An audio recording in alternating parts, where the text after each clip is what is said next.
We often talk about electrons as if they're so small that their mass doesn't matter, but yes, they are so small, but there are so many of them that they do actually carry kinetic energy as they move.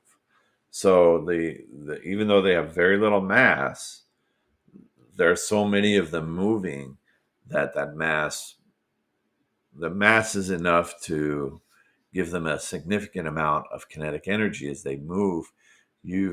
So they carry charge and they carry mass, and I'm sure you've um, felt electronic devices heat up. So that is evidence that there is energy being carried there. The electrons in the metal move thermal energy from hotter to colder regions. That's what makes them good conductors of thermal energy. Is that they have these free electrons.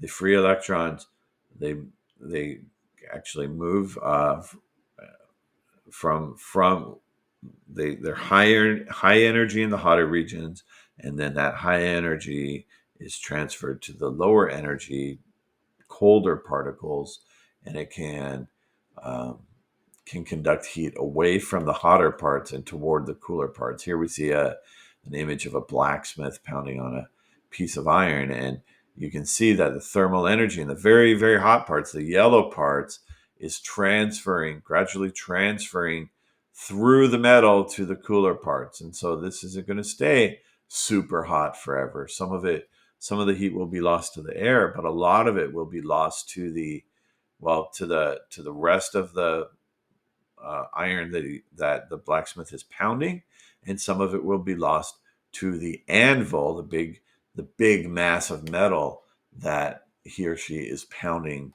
the hot piece of metal on. It may even be lost to the hammer. Okay, compare the heat conduction of the cooking part of a frying pan and the handle. Well, the pan is designed to conduct heat well. This is an advertisement for a pan, and it tells us non-stick ceramic skillets with even and quick heat conduction.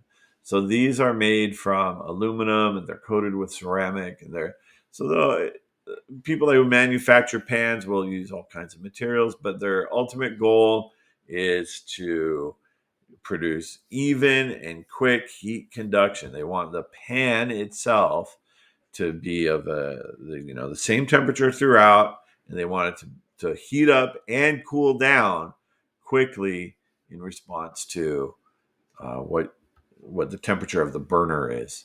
So the pan is designed to conduct heat well. The handle is designed to conduct heat poorly. Okay, poorly sounds like a judgmental word, but we do design things to conduct heat poorly. We don't want a lot of heat conducting through the handle because you want to be able to hold it, ideally without using an oven mitt or something else all the time to prevent heat from transferring to your hand.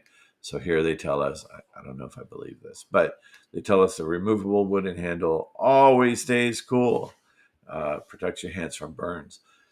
The wooden handle is a poor conductor of heat. Wood is a poor conductor of heat. And that's why we frequently see pans with handles made of wood or some kind of rubber or plastic that is a poor conductor of heat. Not all rubbers and plastics are poor conductors, but they can be designed to be poor conductors.